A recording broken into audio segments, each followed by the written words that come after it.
Hello friends, welcome to my channel stories by Garima Kushwaha. दोस्तों, अक्सर आप लोग कहते रहते हैं कि मैं आपको फॉरेस्ट स्टोरीज़ या फिर फॉरेस्ट रेस्क्यू स्टोरीज सुनाया करूं। तो आज मैं कुछ इसी तरह की एक कहानी लेकर आई हूं। उम्मीद है कि आपको मेरी आज की कहानी पसंद आएगी। तो चलिए शुरू करते हैं हमारी आज की वीडियो। फॉरेस्ट ऑफिसर जो इनफील्ड अपने रास्ते पर थे। अंधेरा घिर रहा था और जंगल बहुत घना था।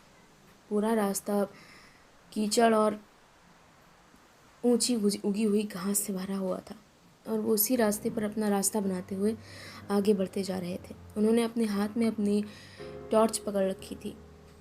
वो अकेले ही थे। उन्हें कुछ ही देर पहले यहाँ किसी लड़की के गुम होने के बारे में पता चला और अब वो उसे ही ढूंढने जा रहे थे। आज का मौसम रोज से थोड़ा अजीब था। आसमान में काले बादल छाए हुए थे और तेज़ हवाएं चल रही थी। आसपास के पशु और पक्षी बहुत व्याकुल लग रहे थे। वो लगातार बोलते जा रहे थे। कहीं दूर से किसी भेड़िए की रोने की आवाज़ आ रही थी।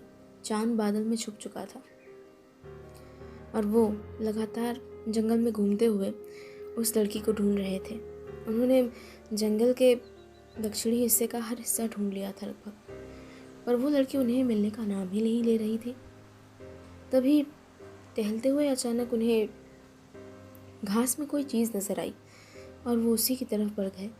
जब वो उसके करीब पहुँचे तो उन्होंने देखा वो एक कपड़े का टुकड़ा था और कुछ नहीं। और उसे देखकर उन्होंने चैन की सांस ली। वो हमेशा से थोड़े थोड़े डरपोक थे। उन्हें इस तरह के माहौल में रहना कभी रास नहीं आया। वो सारी ज़िंदगी शहर में ही रहे थे, पर उनके पिता क्योंकि एक फॉरेस्ट रेंजर थे, उन्होंने हमेशा अपनी कहानियाँ उन्हें सुनाई और उनकी सुनी हुई कहानियों ने ही उन्हें एक फॉरेस्ट रेंजर बनने पर आमादा कर दिया। और जब वो एक फॉरेस्ट रेंजर बने तो उसके बाद उनकी पोस्टिंग, सबसे पहली पोस्टिंग यहीं पर हुई और उन्होंने यहीं से अपने काम की शुरुआत की। वो लगातार उस लड़की को ढूंढ रहे थे। कुछ आगे जाने पे उन्हें अचानक किसी लड़के की रोने की आवाज़ सुनाई पड़ी। वो लड़की लगातार रो रही थी। वो उसके रोने की आवाज़ सुन पा रहे थे, पर वो आवाज़ किधर से आ रही है इस बात का अंदाज़ा नहीं लगा पा रहे थे। वो चारों दिशाओं में अपने सर को घुमा कर देखते। किसी पर लगता कि वो आवाज़ उनके दक्षिण से आ रही है और किसी पर लगता कि वो आवाज़ उनके उत्तर की तरफ से आ रही है। पर फिर उन्होंने ध्यान लगाया और अपनी आंखें बंद की और उन्हें ऐसा करने से महसूस हुआ कि वो आवाज़ ठीक उनके दाहिनी तरफ से आ रही है और वो उसी तरफ मुड़ गए। वो आगे चले जा रहे थे और जंगल गहराता जा रहा था। आगे चलते चलते अचानक उन्होंने अपनी दाहिनी तरफ देखा। वहाँ पर उन्हें कोई कोई लड़का खड़ा हुआ नज़र आया। ऐसा लगा वहाँ पर कोई लड़का खड़ा है और उन्हें घूर रहा है। उन्होंने अपना सर उस तरफ घुमाकर गौर से उसे देखने की कोशिश की, पर अंधेरा बहुत ज़्यादा था और वो उसे देख नहीं पाए। और कुछ ही देर में वो लड़का अचानक से ही न जाने कहाँ उनकी नज़रों से ओझल हो गया। उन्होंने गौर से उस तरफ देखने की कोशिश की, पर वो वहाँ से गायब हो चुका था। ये देख के उन्होंने अपना सर घुमाया और वापस अपने रास्ते की तरफ चल निकले। वो आगे चले जा रहे थे। उनके आसपास की ज़मीन अब काफ़ी दलदली हो गई थी। रात के वक्त ओस गिरनी शुरू हो गई थी, जिससे पेड़ों की पत्तियां भीग गई थीं और साथ ही साथ झींगुरों ने भी बोलना शुरू कर दिया था। बीच बीच में रह रह के कहीं दूर से किसी उल्लू के बोलने की आवाज़ आ रही थी, जो माहौल को और भी भयानक और डरावना बना रही थी। मिस्टर इनफील्ड थोड़े डरे हुए थे। वो आगे बढ़ रहे थे। उन्हें रोने की आवाज़ लगातार आ रही थी और अब वो आवाज़ धीरे धीरे तेज़ होती जा रही थी। वो उस आवाज़ की तरफ ही बढ़ते चले गए। जब वो थोड़ा आगे बढ़े तब उन्हें ऐसा महसूस हुआ कि उनके सामने कोई लड़की है। वो और आगे बढ़े। आवाज़ तेज़ होती जा रही थी और अब उन्हें वो आकृति कुछ हद तक साफ नज़र आने लगी थी। वो लड़की उनके सामने बैठी हुई थी। उसने अपना सर झुका रखा था। उसके सारे बाल उसके चेहरे के आगे थे और वो अपना चेहरा अपने हाथों से छुपाकर रो रही थी। उन्होंने उसके पैरों की ओर देखा। उसके पैरों में चोट लगी थी और उनसे खून रिस रहा था। वो लड़की लगातार रोई जा रही थी और वो ठंड से कांप रही थी। वो फ़ौरन उसके करीब गए। उन्होंने उसके कंधे पकड़कर उसे झिंझोड़ा और फिर उस लड़की ने अपना चेहरा उठाकर उनकी तरफ देखा। उसकी आंखें रोते रोते लाल सी हो गई थी। हेलो मिस, मैं यहाँ आपकी मदद के लिए आया हूँ। क्या आप ठीक हैं? हाँ, मैं ठीक हूँ। मेरे पैरों में चोट लग गई है। मैं मैं यहाँ भटक गई हूँ। कोई बात नहीं मिस, अब मैं आ गया हूँ और आपके लिए डरने की कोई ज़रूरत नहीं है। आप चाहें तो, अगर आप चल सकती हैं तो आप मेरा सहारा लेकर मेरे कैबिन तक चल सकती हैं। मेरी बाकी टीम को आने में शायद थोड़ा वक्त लगे। ठीक है। कहते हुए वो लड़की उठी और लंगड़ाते हुए मिस्टर इनफील्ड का सहारा लेकर चलने लगी। फिर मिस्टर इनफील्ड ने उससे बातें करना शुरू किया। वैसे आप यहाँ जंगल में बहुत अंदर की तरफ चली गई हैं। यहाँ तक आम लोगों को आने की इजाज़त नहीं है, पर फिर भी कुछ लोग यहाँ तक आ जाते हैं। हाँ, मैं जानती हूँ। मैं यहाँ अपने भाई को ढूंढने आई थी। वो यहाँ कुछ दिनों पहले अपने दोस्तों के साथ आया था। उसके साथ उसका एक दोस्त भी गुम है। उसके 2 दोस्त घर वापस आए, पर वो दोनों वापस नहीं आए और मैं उसे ढूंढने के लिए यहाँ पर आई हूँ। यहाँ पहले भी उन्हें ढूंढने के लिए कई लोग आ चुके हैं, पर उन्हें वो कहीं नज़र नहीं आया। ये जंगल बहुत डरावना है। मैं बुरी तरह डर गई हूँ। ओह मिस, क्या यहाँ आप अकेली आई हैं? हाँ, मैं यहाँ अकेली ही आई हूँ, पर यहाँ अंधेरा इतनी जल्दी हो जाएगा मुझे नहीं पता था। मैं उसे ढूंढते ढूंढते यहाँ तक आ गई, पर जब मैं वापस जाने लगी तो अंधेरा हो गया और मैं अपना रास्ता भटक गई। यहाँ पर मैंने कुछ ऐसी चीज़ें देखी जो शायद आप भरोसा ना करें। आप मेरी बातों का विश्वास नहीं करेंगे ऑफिसर। नहीं, ऐसा ऐसा कुछ नहीं है। अगर तुम बताओगी तो मैं ज़रूर तुम्हारा विश्वास करूँगा। बताओ क्या हुआ था। तो मैं आपको शुरू से बताती हूँ। मैं इस जंगल में मैं इस जंगल में उत्तर की तरफ से आई थी। उसकी तरफ से जंगल में घास और पेड़ बहुत कम थे और उस वक्त सुबह हो रही थी। मैं पूरे दिन इस जंगल में घूमती रही हूँ और अब मुझे भूख भी लग रही है। मैं जंगल के गहरे हिस्से में आ गई और जब मैं वापस जाने के लिए मुड़ी तब मुझे ऐसा महसूस हुआ कि मेरे पीछे कोई खड़ा है, एक काला सा साया। पर जब मैं अपने पीछे मुड़ी तो मुझे वहाँ कोई नज़र नहीं आया, कोई भी नहीं। Oh dear. फिर फिर उसके बाद जब मैं वापस मुड़ने लगी तब मुझे ऐसा महसूस हुआ कि मेरे बाईं ओर जंगल के पेड़ों के झुरमुट के बीच कोई कोई तो खड़ा है। मुझे ऐसा महसूस हुआ कि वो मेरा भाई ही है, पर जब मैंने मुड़कर उस तरफ देखा तो वहाँ कुछ नहीं था और मैं आगे बढ़ने लगी। और फिर जब मैं आगे बढ़ी तो मुझे रास्ते में कुछ कब्रें खुदी हुई नज़र आईं, कुछ नई तो कुछ पुरानी, और एक बड़ा गड्ढा, जैसे किसी के लिए नई कब्र खोदी गई हो। समझ नहीं आ रहा था कि इन सब चीज़ों का क्या मतलब। मैं बहुत डर गई। ओह मिस, आप नाहक ही डर रही हैं। मैं आपको बताता हूँ कि असल में वो चीज़ें क्या हैं। मेरे ख्याल में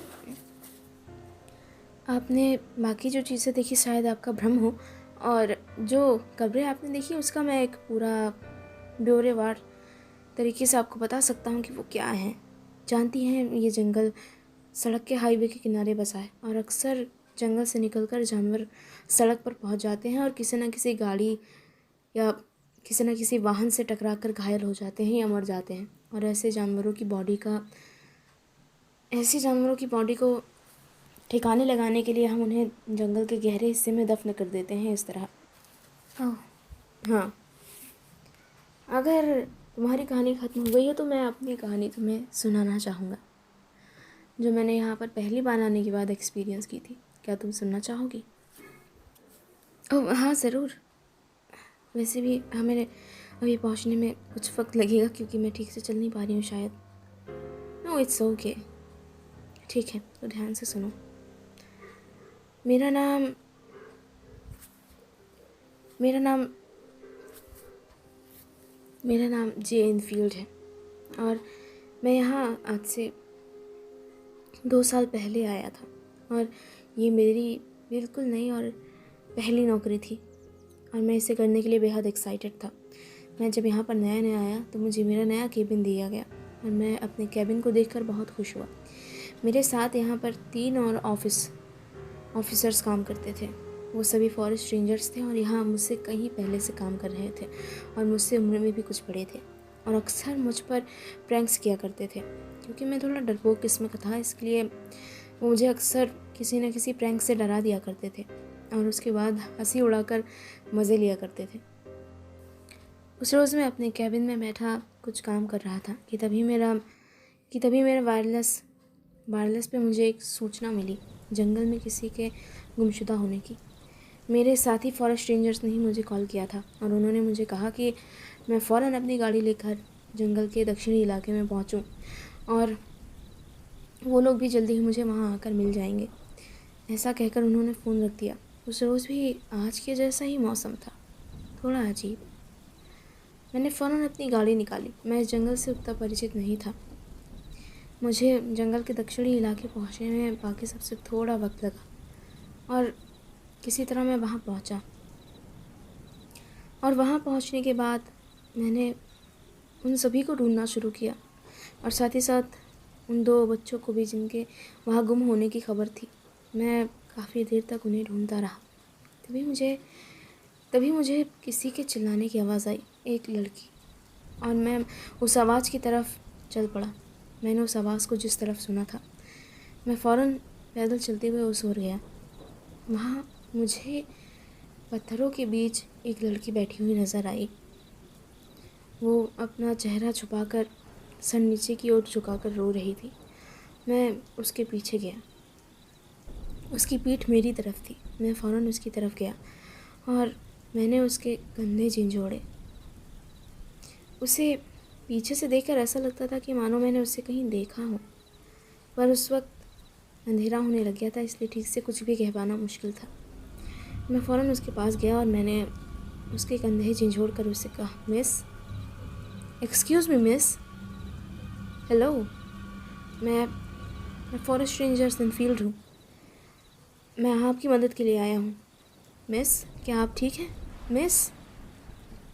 और जब मैंने उनके कंधे झंझोड़े तब उन्होंने अपना चेहरा मेरी तरफ मोड़ा और जब उसने अपना चेहरा मेरी तरफ किया, मैंने उसके चेहरे की तरफ टॉर्च की रोशनी की और जानती हो क्या? वहाँ कोई चेहरा था ही नहीं। एक आम इंसान के चेहरे जैसा कुछ भी नहीं था वहाँ पर। सिर्फ एक गोल आकार था जिसपे ना आँख था, ना नाक थी और ना ही मुँह। वो देखने में बेहद भयानक और डरावना था। मैं फ़ौरन डर के मारे झटका खाकर वहीं गिर पड़ा। मैंने किसी तरह खुद को संभाला और वहाँ से फ़ौरन उल्टे पाँव वापस भाग गया। और भागते भागते रास्ते में अचानक मुझे महसूस हुआ कि मेरे साथ का कोई फॉरेस्ट रेंजर मेरे सामने खड़ा है और मैं पूरी ताकत से उसकी ओर भागा। और जब मैं उसके करीब पहुंचा, मैं भागते भागते बहुत थक चुका था। मैं अपने घुटने पकड़कर सांस ले रहा था। मैं ज़मीन की तरफ झुका हुआ था और उसी तरह झुके झुके मैंने उन्हें बताना शुरू किया कि जंगल में मैंने क्या देखा है। पता नहीं वो क्या था और उसका कोई चेहरा नहीं था। मैं जानता हूँ कि आप मेरा विश्वास नहीं करेंगे, पर सच कह रहा हूँ सर, वहाँ कोई ऐसा था, उसका चेहरा नहीं था। वो बहुत बहुत डरावना था। मैं कैसे बताऊँ आपको? रुक जाओ, ज़रा आप मेरी तरफ देखो। मुझे यकीन है तुम झूठ नहीं बोल रहे हो। और जब उन्होंने ये कहा तो मुझे उनकी आवाज़ कुछ अजीब लगी और जब मैंने उनकी तरफ देखा तो उसका चेहरा भी ठीक वैसा ही था। वो भी वैसा ही था, बिल्कुल सपाट, सिर्फ एक आकृति, जिसे देखकर मैं बेहद घबरा गया। उस वक्त भी आज की तरह ही इस तरह कब्रें खुदी रहती थी जंगल के बीचों बीच और कई बार कब्र खोदने वाले मज़दूर अपने मूल औजार उन कब्रों के अंदर ही छोड़ दिया करते थे, क्योंकि उन्हें अगले दिन वहाँ वापस आना होता था और ऐसे जंगल में उनके औजार चोरी हो जाएंगे इसका कोई डर नहीं था उनके पास। ऐसे ही एक कब्र में एक पुरानी सा कुल्हाड़ी रखी हुई थी जो ज़मीन गीली होने की वजह से कुछ टेढ़ी हो गई थी। मैं चारों तरफ अंधेरे की वजह से बड़ा ही ध्यान से देखकर चल रहा था और मुझे डर लग रहा था, पर वो जो मैंने देखा वो बहुत भयानक था। मैं फ़ौरन अपने पीछे की ओर मुड़ा और जैसे ही मैं पीछे मुड़ा किसी ने मेरे कंधों पर हाथ रखा और जैसे ही किसी ने मेरे कंधों पर हाथ रखा मैंने पीछे मुड़कर देखना चाहा और फिर वही, उसका चेहरा भी वैसा ही था। और फिर कुछ देर बाद मैंने देखा मेरे तीनों तरफ ऐसे ही चेहरे के 3 लोग खड़े थे और वो लगातार मुझ पर हंस रहे थे। मुझे कुछ नहीं सूझा। मैं अपने पैरों से पीछे की तरफ चलता चला गया और जब मैं पीछे की तरफ गया अचानक से महसूस हुआ कि मेरा बैलेंस बिगड़ गया हो और मैं कुछ ही देर में वहाँ खुदी हुई एक कब्र में जा गिरा था। और उस कब्र में वो कुल्हाड़ी रखी हुई थी, वो कुल्हाड़ी जिसका नुकीला किनारा मेरी तरफ था। और जैसे ही मैं उस कब्र में गिरा वो कुल्हाड़ी मेरे सीने को चीरती हुई आर पार हो गई। ओह गॉड! फिर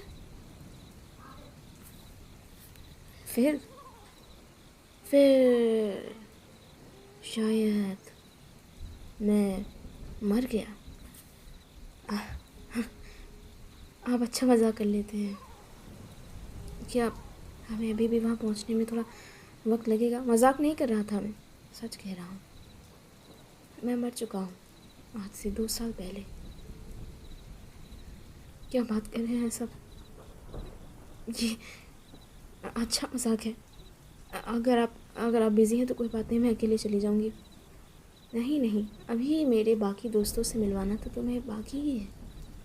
उन सब ने मेरे साथ अच्छा मजाक किया और उनके मजाक का बदला भी मैंने ले लिया। ज़रा अपने पीछे मुड़कर तो देखो मिस, और हाय बोलो मेरे सभी साथियों से और तुम्हारे भाई से भी। मेरी मुलाकात उससे उस दिन हुई थी, वो भी तुम्हारे जैसा ही था, बहुत स्वीट। इसलिए मुझे बहुत अच्छा महसूस हुआ उसे हमारे ग्रुप में शामिल करते हुए। ऐसा कहते हुए उसने उस लड़की को पीछे की तरफ मोड़ दिया और जब उस लड़की ने पीछे मुड़कर देखा तो वहाँ कई ऐसे लोग खड़े थे जिनका चेहरा बेहद ही विकृत और बहुत भयानक नज़र आ रहा था। उनके चेहरे बुरी तरह मुरझाए हुए थे और उनकी आंखों की जगह सिर्फ 2 काले गड्ढे थे। उन्हें देखकर कोई भी ये कह सकता था कि वो अब जिंदा नहीं है और उनमें से एक उसका भाई भी था। उसने तुरंत अपने पागल खड़े हुए इंसान की तरफ देखा और उसका चेहरा भी अब उसी तरह विकृत हो चुका था। उसका शरीर हड्डी का ढांचा मात्र रह गया था और आंखों की जगह काले घेरे नज़र आते थे। ये देखकर वो लड़की बेहद घबरा गई और जब उसने वापस अपना सर अपने पीछे मोड़ कर देखा तो उसने देखा वो भीड़ उसके बहुत करीब आ गई और उसके बाद उन सभी ने उसे घेर लिया और उसके बाद एक गहरी चीख पूरे जंगल में गूंज गई। तो दोस्तों इसी के साथ ख़त्म होती है मेरी आज की कहानी। मेरी आज की कहानी आपको कैसी लगी ये मुझे कमेंट बॉक्स में ज़रूर बताइएगा और साथ ही साथ वीडियो को लाइक और शेयर ज़रूर कर दीजिएगा। अगर आप मेरे चैनल पर नए हैं तो चैनल को सब्सक्राइब ज़रूर कर दीजिएगा। Thank you.